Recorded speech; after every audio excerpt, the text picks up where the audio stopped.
ang nabubuhay para sa sarili lamang.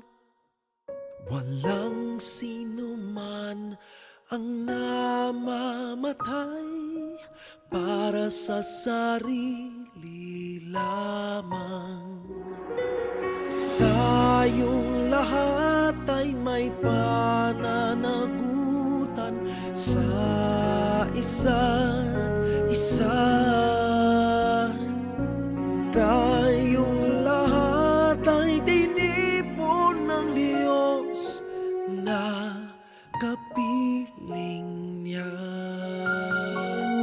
Sa ating pagmamahalan at paglilingkod sa kanino man, tayo ang magdadala ng balita ng kaligtasan. Tayong lahat ay may pananagutan sa isa't isa.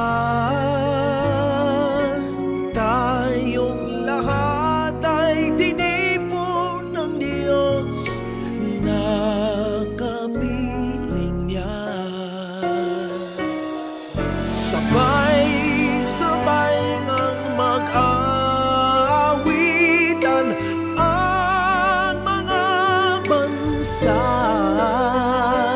Tayo'y tinuring ng Panginoon bilang mga anak. Tayong lahat ay may pananagutan sa isa't isa.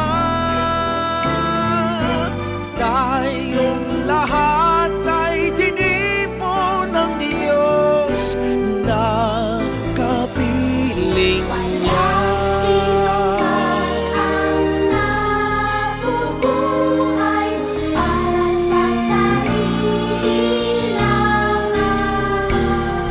Walang sino man ang namamatay para sa sarili lamang.